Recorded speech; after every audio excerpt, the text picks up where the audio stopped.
All right, 6 o'clock. I'd like to call this meeting to order and ask everyone to please rise for pledge of allegiance and prayer. What's up? I pledge Allegiance to the flag of the United States of America and to the republic for which it stands, one nation, under God, indivisible, with liberty and justice for all. John, if you lead us in a prayer, please.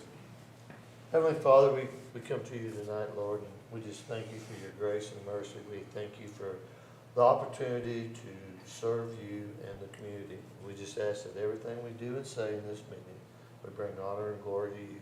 Amen. Amen.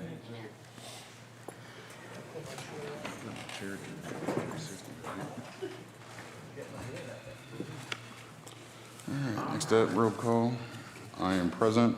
Alderwoman Dent. Present. Alderman Kinsey's absent. Alderman Whalen. Present. Alderman Letchworth. Present. City Administrator Burbridge. Present. City Clerk Kohler. Present. City Attorney Weber. Present. Public Works Director Payne. Chief of Police Chase. Finance Director Stacy Houston. Economic Development Director Sutterfield. And we got Melissa Du Bois from Park and Rec. We got Jared Brown from our Code Enforcement. Got any other city staff? No. All right. Next up is approval of tonight's agenda. I make a motion to approve tonight's agenda. And do I have a second? I second that motion. I will call for the vote. Alderman Whalen. Yes. Alderman Letchworth. Yes. Alderwoman Dent. Yes. And next up is the consent agenda. I make a motion to consent the agenda. Do I have a second? I'll second the Alderman's motion. I will call for the vote. Alderman Letchworth. Yes. Alderman Whalen. Yes. And Alderwoman Dent. Yes. We don't have anybody for public comment. And we got some street closures. Or some closures. One of them streets. First start with the Dent County Historical Society.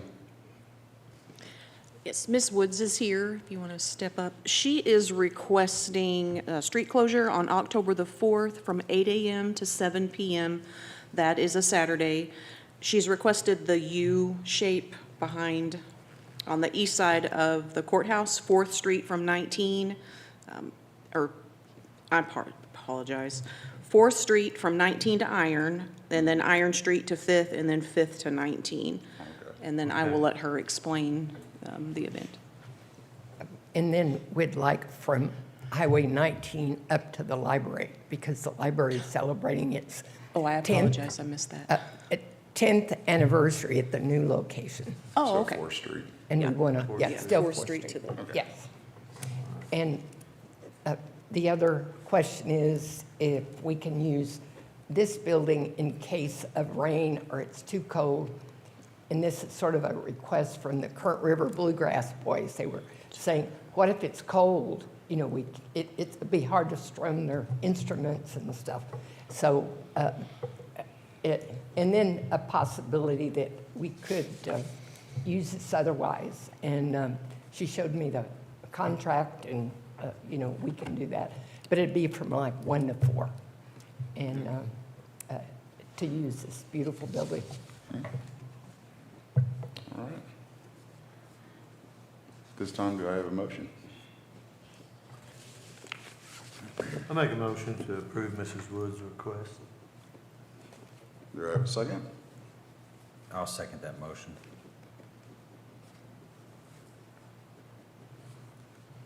I'll call for the vote. Alderman Whalen. Yes. Alderman Letchworth. Yes. Alderwoman Dent. Yes.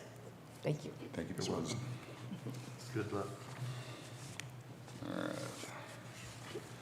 Next up is the school kickoff parade as usual. They asked for street closure from the admin building, I would say up 4th Street, all the way up across MacArthur, onto 3rd Street up toward the high school. Has it been Friday or? Let me see, August the 29th, yeah, this Friday. Okay. Lineup starts at 5:30 and parade time starts at 5:45. Okay.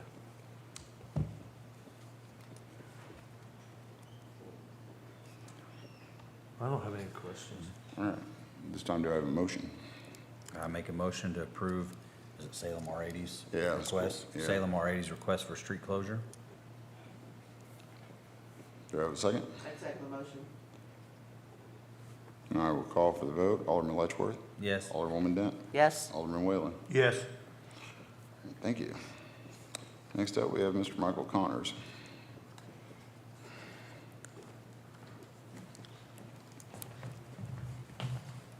Hello. Hello. I'd like to request a street closure for Chafin Avenue Okay. at Al Brownfield, September 13th from 9 a.m. to 11 p.m. at night.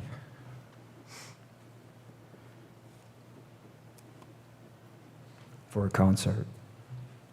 Purpose is the concert, Michael? Yes. Okay.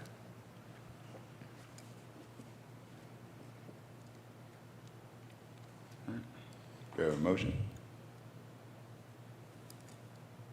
I'll make a motion to approve Mr. Connor's request. I second the motion. And I will call for the vote. Alderman Whalen? Yes. Alderwoman Dent? Yes. Alderman Letchworth? Yes. All right. Rock and roll. Thanks, y'all. You're welcome.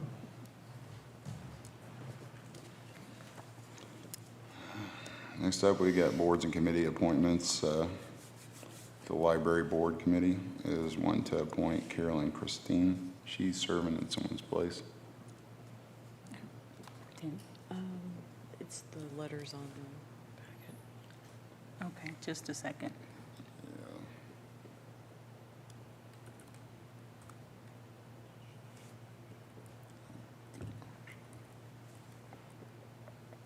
Oh, there it is. Yeah, it's just a member. She's not replacing anyone. Okay. Yeah. Okay.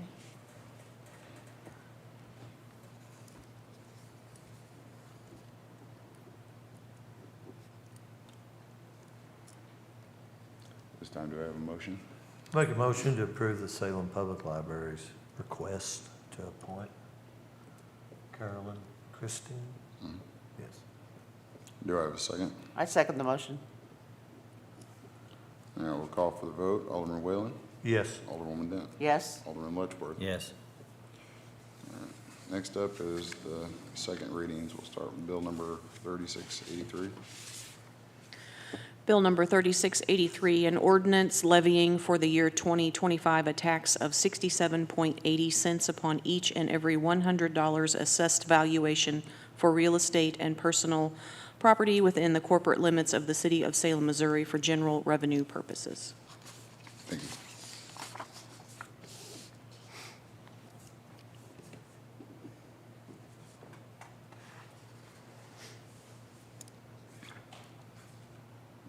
I have a question. Does this really affect our budget, the city budget at all, for, as far as this?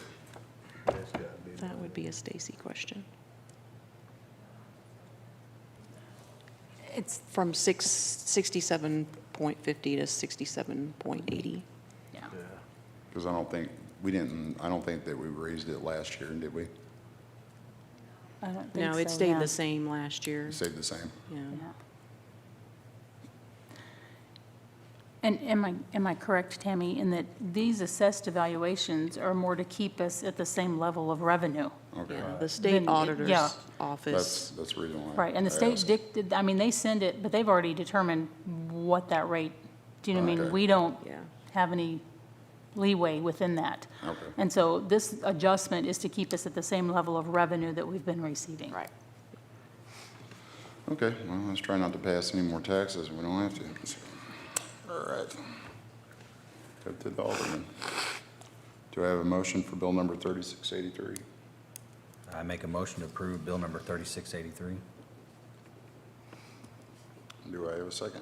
I second the motion for bill number 3683.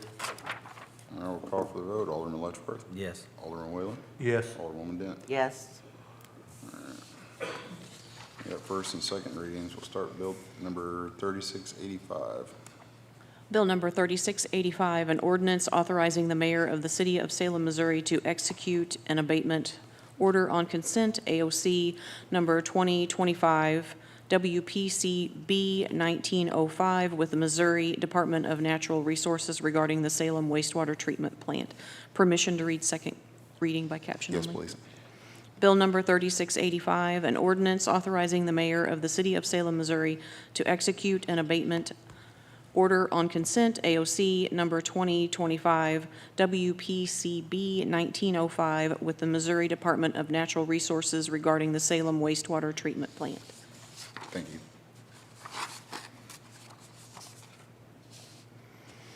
Any discussion from the board? So this is the same AOC that we talked about just 3 weeks, maybe a little longer. It's been Yes. some A time couple back. months ago, yeah. And he did say that he planned on being on time with his, Right. and that, and did I hear right that if they aren't, if we don't meet the criteria, that he would pay the fees or the fines? Is that, I do not misheard recall that. I may have misheard that. Yeah, 'Cause my if apologies, I we don't recall If we that. don't meet the criteria on time, then we Right. can face Right. fees Right. and That is fines. correct. And so There was a discussion. there was a discussion There on was that. a discussion, yeah, I think you brought that up. Yeah. I Can't thought I had remember heard that, exactly, but I was comfortable with the answer. that they would pay, but I don't know that that's, I don't Yeah. either. Sorry.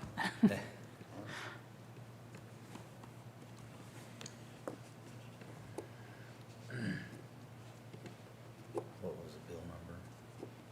3685. 3685. I make a motion to approve bill number 3685. Do I have a second? I'll second the motion for Bill 3685. Now we'll call for the vote. Alderman Letchworth, Yes? Alderman Whalen, Yes. Alderwoman Dent. Yes. All right, next up is bill number 3686.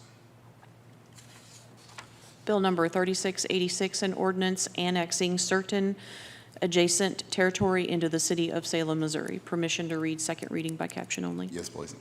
Bill number 3686, an ordinance annexing certain and just adjacent territory into the city of Salem, Missouri.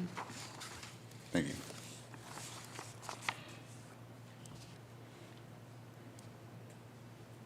Any discussion? I have none at this time.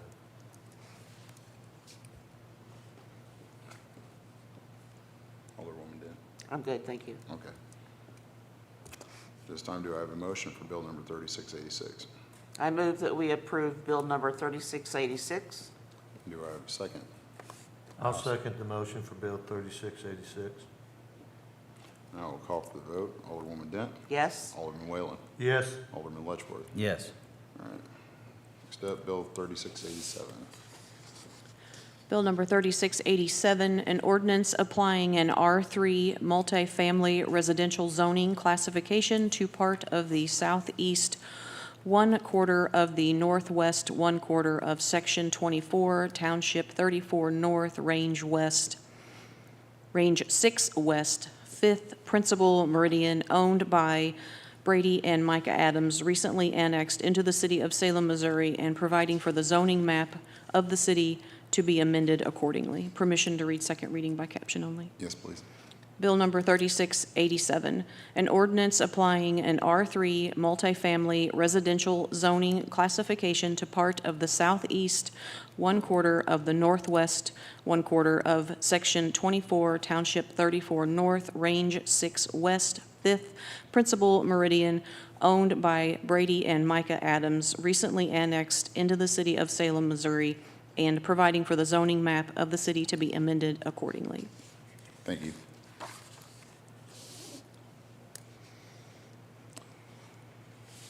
Any discussion?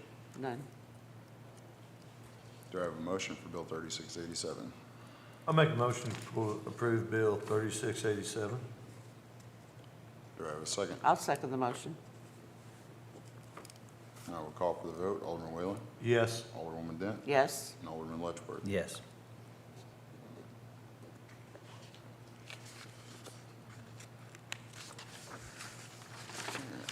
Last but not least, bill number 3688. Bill number 3688, an ordinance to approve the Westwood North subdivision plat, part of the southeast 1/4 of the northwest 1/4 of Section 24, Township 34 North, Range 6 West 5th Principal Meridian, owned by Brady and Micah Adams. Permission to read second reading by caption only. Yes, please. Bill number 3688, an ordinance to approve the Westwood North subdivision plat, part of the southeast 1/4 of the northwest 1/4 of Section 24, Township 34 North, Range 6 West, 5th Principal Meridian, owned by Brady and Micah Adams. Thank you. Any discussion? I have none. None. All right. Do I have a motion for Bill 3688? I move that we approve Bill number 3688. Do I have a second? I'll second that motion. I can't get it to rotate. This time I'll call for the vote. Alderwoman Dent, Yes? Alderman Letchworth, Yes. and Alderman Whalen. Yes. Moving right along, we got storm bid or siren bid approval.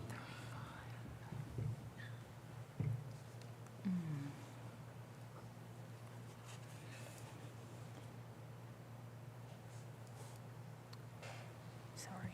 There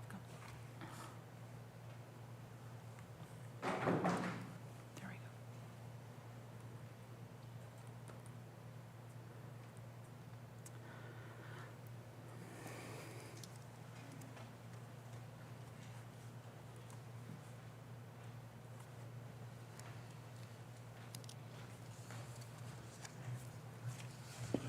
So yeah, I'm sure you guys have read the staff summary, and basically I'll just touch on that. Last 2 years, the City of Salem has been attempting to upgrade our storm siren system through the use of grants. We've recently found that that is just not working out for us, that they had cut the funding on the grant process to half, and that trying to pursue half of it would be almost pointless. So moving forward, we reached back out to Table Rock Alerting Systems because they had provided the winning bid on our original request for bids for replacement and repair on sirens. Originally, it was requested as an installation of 2 new ones, but after speaking with the owner of Table Rock Alerting, we found out that he was able to repair sirens at a cost that was considerably less than what we've paid in times past. And so the owner of Table Rock Alerting Systems is here this evening. I was going to have you guys, if you had questions after this, you can bounce all those off of him, and I mean, he knows it like the back of his hand. So basically the recommendation is we go with option 2 on, and I think they'll have to roll up, option 2.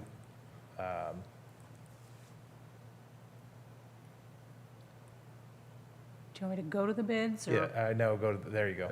Option 2 in the amount of $88,900. And so there are some, there are options. There's obviously option 1, option 2, option 3. And so what I was gonna do was have him go over those if you, just in the event of having a question, because it's such a big purchase. And then that way everybody's completely informed. We also had Table Rock up here today to work on 3 sirens that have not been performing adequately in times past. So there on the screen are all of the bids that we received. The first 4 lines are the different options that Table Rock provided with costs.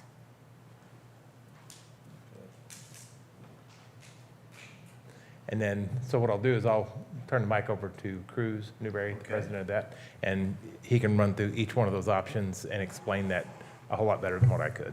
Okay. Okay? Thank you, Jim.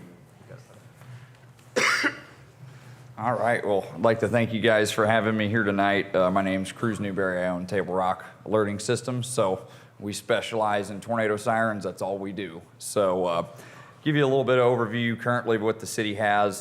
Currently, there's 8 sirens across the city. They kind of range in age all the way from the oldest siren goes back to probably about the 1970s. There's a couple of newer units that are across town as well. Currently, all the sirens are what we would call an AC-only system. So that means that in the event of a power outage, the sirens would not operate. So that becomes really important, especially we've seen some of the lead times on tornado warnings decrease over the years. especially as you get these tornadoes that spin up as a squall line moves through. So there may be circumstances where by the time, the warning is received to activate the sirens, the power may already be knocked out. So we provided, as part of this, there's 3 different proposals. There's different options for each one.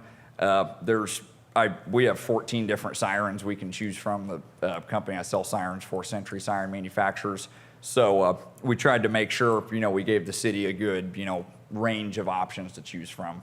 So the first proposal that we did is for 2 large non-directional sirens to be placed kind of almost either end of the city. One unit would essentially replace the siren that's over by the high school, which had some issues over years past. And then we would propose adding an additional unit in a new location that's near the Methodist Church on Doss Road. So with the location of those 2 sirens, that gives a good coverage across the city. However, the current system, the coverage is very dense across town, which is not a bad thing. The ideal warning system is multiple small sirens scattered all around, which is what you guys have. So it gives a lot of reliability. If you have a siren that goes down, it's very constant warning to anybody that's outdoors. So another proposal that we recommend, which is option number 2, is to add the 2 new sirens that have the battery backup capability, but take 2 of your existing sirens and convert those to battery backup as well. So that would give you 4 battery backup sirens across town, and we could still retain, the existing sirens that are there. There's no reason, the city can't continue to use them, and I would encourage to do so. The more coverage you have, the better. So I think that would be the best option overall out of them. We did also provide a third proposal, which is kind of what we would typically look at if we were planning out like an entire new siren system. Starting over, essentially, we would typically do 3 sirens that are a little bit smaller than the larger 2 that I proposed. But that option's a little more expensive because we're adding 3 new sirens, more installations, more equipment. So I think option 2 probably is the best of both worlds for you guys. It leverages what you've got it currently and then gives you, new sirens with that as well. As part of that, there's all sorts of accessories and add-ons that can go with sirens. So I'll give you a little bit of background on what this system entails. The sirens themselves, the 2 new sirens, they're the Century model 16V1T-P. So real technical name, but essentially it's the largest non-directional siren we sell with a battery backup. So it's a big 2-level siren. It's about that tall, about this big around. It's huge. And that system has what we call a transformer and a battery backup. So that's what that AC/DC in the name means.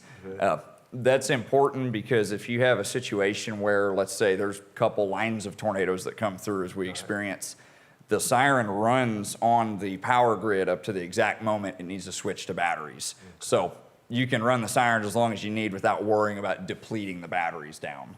So kind of main reason for that, it's more reliable too, more redundancy.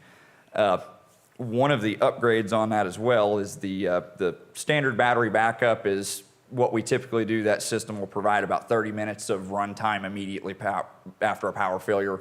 Sirens can run, for a time period after that if it stands by. So you could have, 2-3 weeks of standby power and still sound them. However, what we really recommend, we've come out with a lithium battery system now. Lithium battery is great because it cuts out having to change the batteries about every 4 or 5 years. That battery is good for about 10 to 15 years. And it also doubles the runtime of the siren. So instead of 30 minutes, you have an hour of nonstop running. So there's quite a bit of reserve capacity there. So that's the additional kind of add-on to that proposal that's on the bottom. And then kind of controlling the whole system. So the existing sirens are what we call like a one-way system. So essentially siren activates, there's no feedback to anybody that the system actually worked unless somebody calls and says, hey, it's not going off. So the 2 new sirens and upgrading the existing 2, those entail upgrading to what we call a 2-way controller. So this system includes installing a computer, at the police department or wherever the sirens are activated from. And that system actually gives a daily health status of the 4 sirens of, they're online, batteries are good. When they get audibly tested, it'll say, yes, the siren actually activated. If somebody goes and tampers with them to try and steal the batteries, you'll get, an alert somebody's tampering with it. So it's essentially kind of the most state-of-the-art setup that we've got, and it's a system that'll last many years. Our sirens are designed to last 25 to 40 years. So that's essentially that. The only other add-on that there would be, and this is totally up to you guys, it could be added later. I did provide an additional option for a system that we call the Storm Sentry. So that's the kind of the lower line there. That system, it's not at all required. It's an additional amount above this, but it does give the capability when issued for the city, it will automatically and instantly activate the sirens based on the tornado warning polygon. So it's very specific. The warning would have to be exactly for the city or the area the sirens cover. So that system's a one-time cost. There's no subscription that comes with it, but it would alleviate some load off of dispatch having to actually worry about activating them. So totally optional, and it can also be added at a later time if you were to get a grant or something. But just figured I'd kind of mention it. That's what it does. So. Okay. But hope that kind of covers everything. If you guys have any questions for me, just let me know. So. Now, you answered them on the batteries for me. So perfect. Well, once again, I appreciate you guys having me out, and thank you. Well, thank you. So as we discussed before, we applied officially for one grant, for a CDBG grant, and were denied that one. And we had been invited, we'd done the pre-application and been invited to submit a full application through SEMA. And then they're the ones who came back and told us, hey, we didn't get as much funding as you'd like. Would you cut it in half? When we talked with MRPC, who was working on the grant for us, a grant for $40,000 it's not worth the administrative costs and the time and the effort. And so what staff is proposing under fiscal impacts there, we had $25,000 budgeted under capital improvements. That was intended to be our match. And so to purchase this option 2 as recommended would be approval of $63,900 from prior year funds. So. All right. Open it up, discussion from the board. Nothing? Storm sirens are needed. Yep. So. Right. And that was the other information I think I shared with you all last time. The concern is if we went ahead and applied for the FEMA grant, but we'd start through SEMA, so that would be due here within the next week or two. And then, SEMA's going to take a couple of months to review, and then it goes to FEMA, and it could be anywhere from April to next June. So we're already through another storm season before we would even know if we had funding. That's what I was. So, All right. This time, do we have a motion? I make a motion, we approve the bid for the storm siren option 2. Do I have a second? I'll second that motion. I will call for the vote. Alderman Whalen? Yes. Alderman Letchworth? Yes. Alderwoman Dent? Yes. All right. Now let's roll out some reports. Ms. Burbridge, you're up first. just real briefly, for those who were able to attend the workshop earlier today, thank you for coming. I realize not everybody can, but I hope it was helpful some.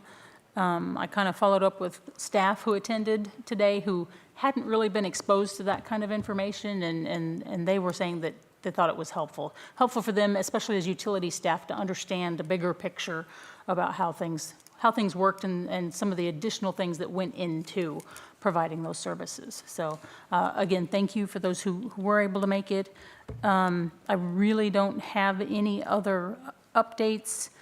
One upcoming at the next meeting, we'll have a request for street closure for the trunk or treats. So that'll be coming next meeting. And of course, just to note, the offices will be closed September 1st for Labor Day. So that's all I have for this evening. All right. Now, for my report, well, this upcoming weekend for Saturday and Sunday, August 30th and 31st, the Dent County Commons, the gates open at 5:30 p.m. for the annual rodeo. Show starts at 7:30, and they've got activities, food, vendors, retail vendors, and more.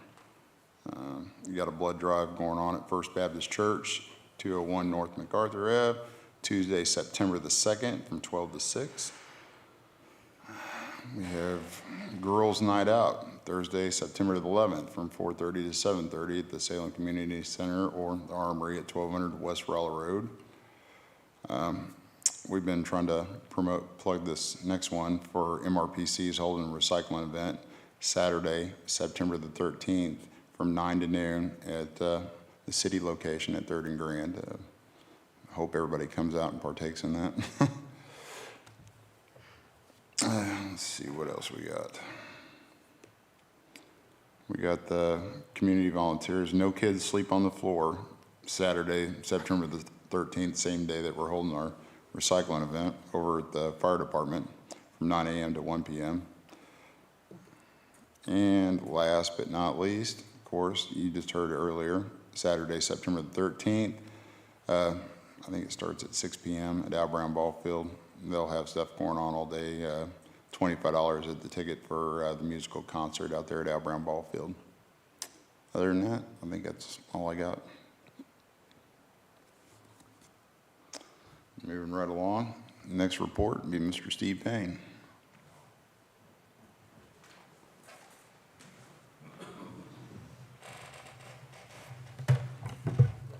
Good evening, Mayor, Alderman.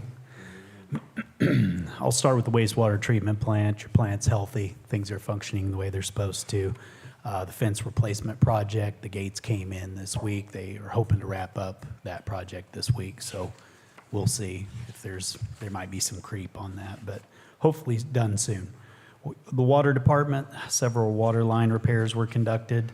I'd like to give a big thanks to our team members that did the water repair off of North Main Street and 7th.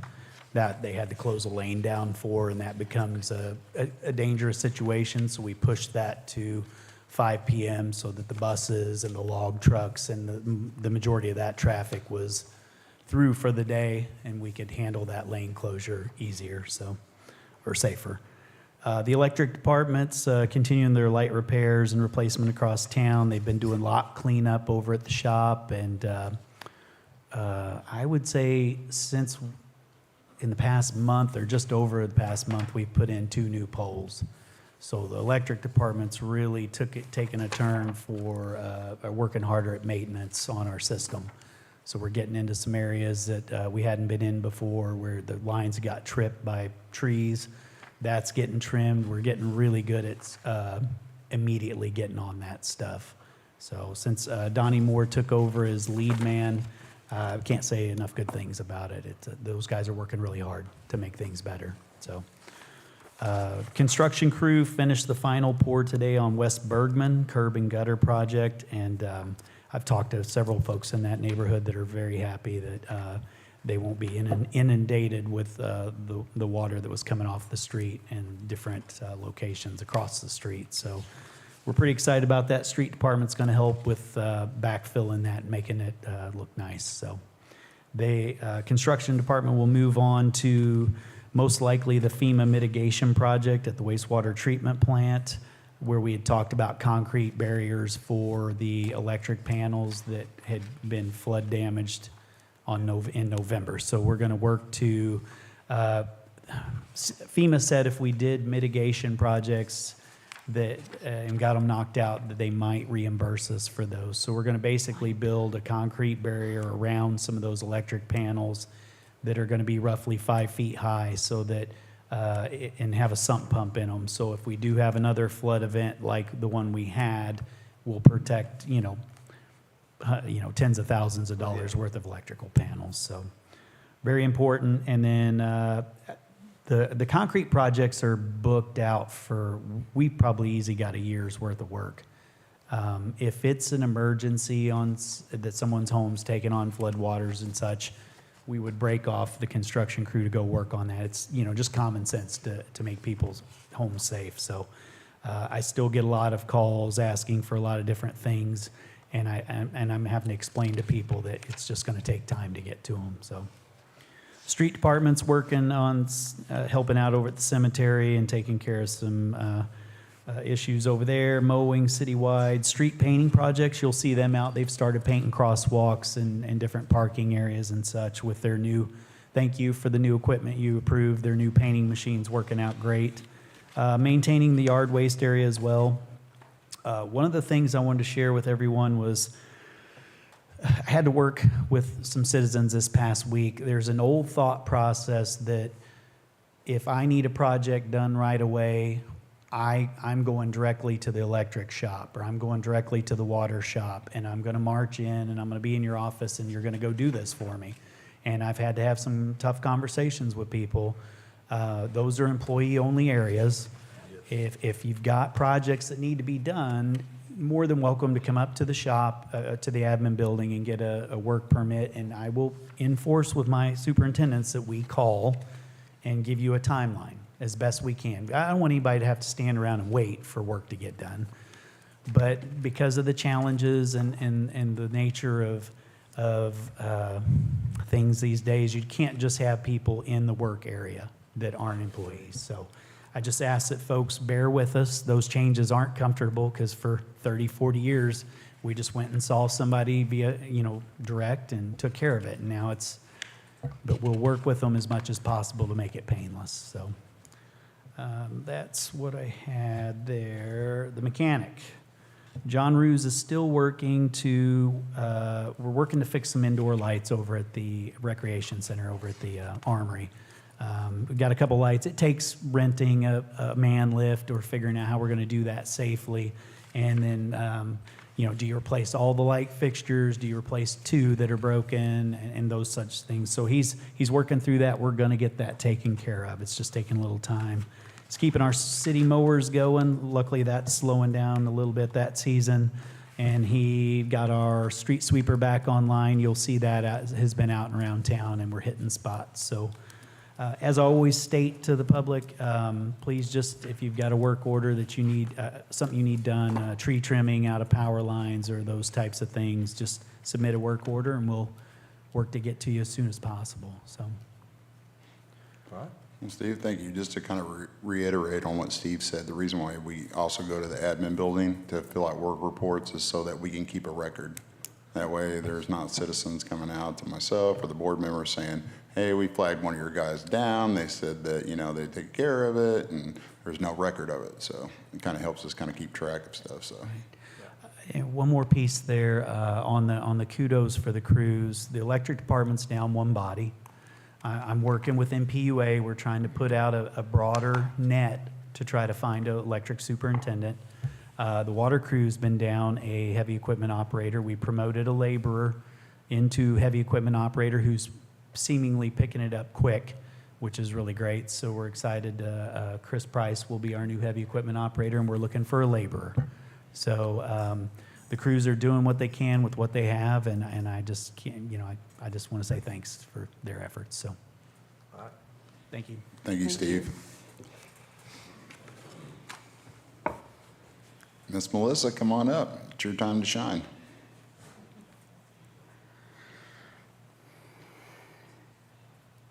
We'll let Stacy wait a little. And I was like, what? Stacy usually goes in front of me. But We haven't seen you for a while. it's so okay. Good. I'm busy. I know you are. I mean, Summer's the fun time. What you been doing all summer? yeah. I know, right? Not sleeping, working 24 hours a day.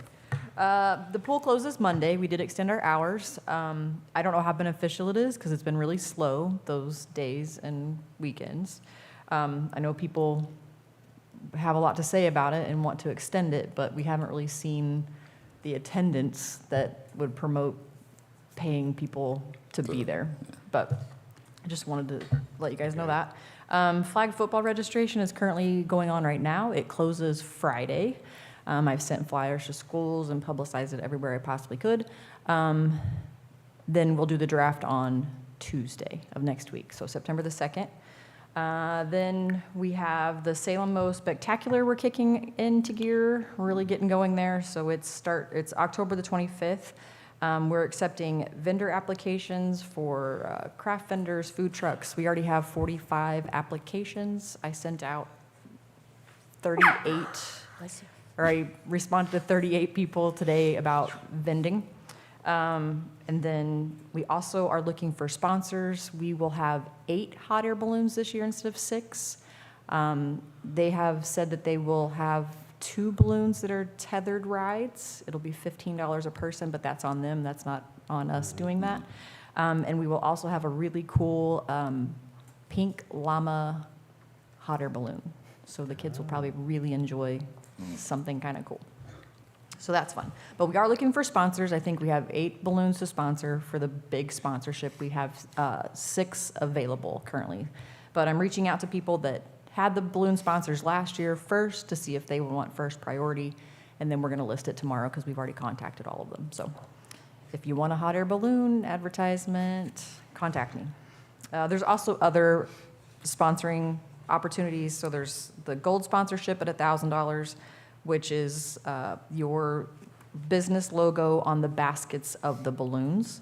And then you also receive 10 tickets to the event, the business name on the hot air balloon basket, and social media, town screens, advertisement, and we also advertise through KZNN.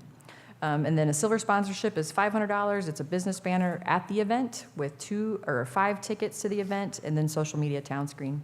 And then the bronze sponsor is $200, which basically all the same, but 2 tickets to the event. So, but it really helps, and it helps us build to do things better for the next year. So we're looking for things to be able to bring in for kids to make it more exciting and more fun than it was last year. But last year was really successful. I think we had just over 4,000 people come through the gate, so pretty amazing. The next, I have been notified that the fencing at our Al Brown and our ball fields have been fixed. He sent me pictures, but I haven't looked at it in person to confirm, but I'll be doing that this week to let them know for the FEMA project, for the repair for the storm.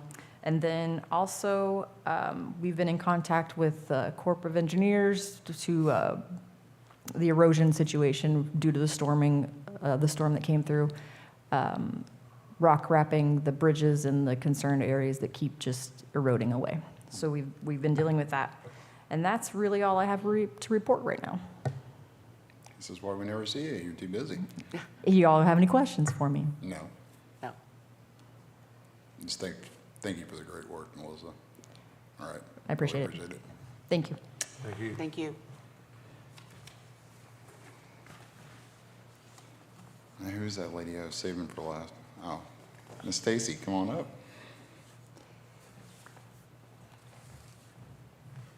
Good evening, everyone. Good evening. Are there financials in here? The bottom up. Okay, so I did not catch those. So I don't know how far, forgive me here. It's almost at the very bottom.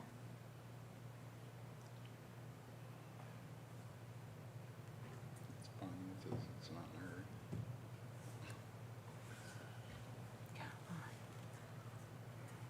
There we go. If we go all the way to the bottom, right, work our way back up. There we are. Is this the first slide? No, 2 more, I think. Okay. There we are. Oh, right there. Oh, this is Yep, it? yep, that's it. Okay, so this is an update on our sales tax revenue. This is what we have collected through August. The first 2 months are trending ahead of last year by 8%, which is a positive early indicator for our sales tax revenue. General fund sales tax generated $588,000. Parks and Rec sales tax has brought in approximately $110,000. And capital improvement sales tax has brought in around $147,000 so far year to date. For those interested in visual trends, the graph illustrates sales tax performance for the past 4 years, providing a year-to-year comparison. Okay, next slide. Can we keep them slanted this way? Right, Sorry. that would be nice. Nope. Okay, this is an overall look at utility usage and revenues, and this is just for July. So year-to-date of this fiscal year, we have billed nearly 4.6 million kilowatt hours. That is down slightly compared to the same time frame as last year. In terms of electric revenues, we have billed just under $630,000. The purchase of power, this is what the city pays to MPUA to provide power to us. We paid out just under $400,000. That is a little less than the same time frame as last year. Water consumption, we have billed around 10.7 million gallons. That's down slightly compared to last year. Water revenues billed is around $99,000. On sewer consumption, we billed around 9.9 million gallons. That is up slightly compared to same time frame as last year. And then sewer revenues billed is at 134,000 year-to-date. Okay.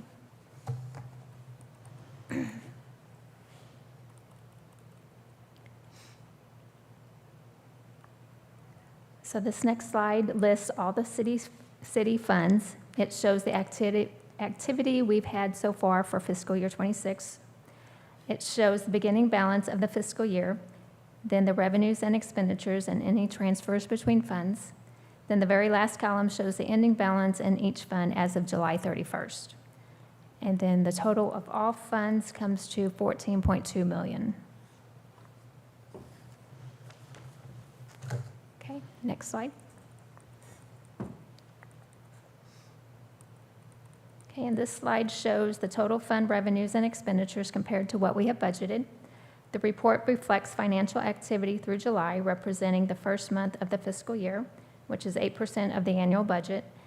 As of this point, the city has collected approximately 6% of the budgeted revenues and expended approximately 7% of the budgeted revenues or expenditures.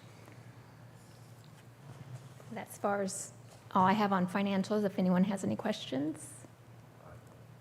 Okay, and I do want to say that the city has allocated funds for the '26 budget to support nonprofit organizations. The request for funding application is now on the city's website and is due to the city on September 18th. And if they have any more, if they want information, they can contact me at the office or visit our website. Okay. All right. Thank you. Thank you, Stacy.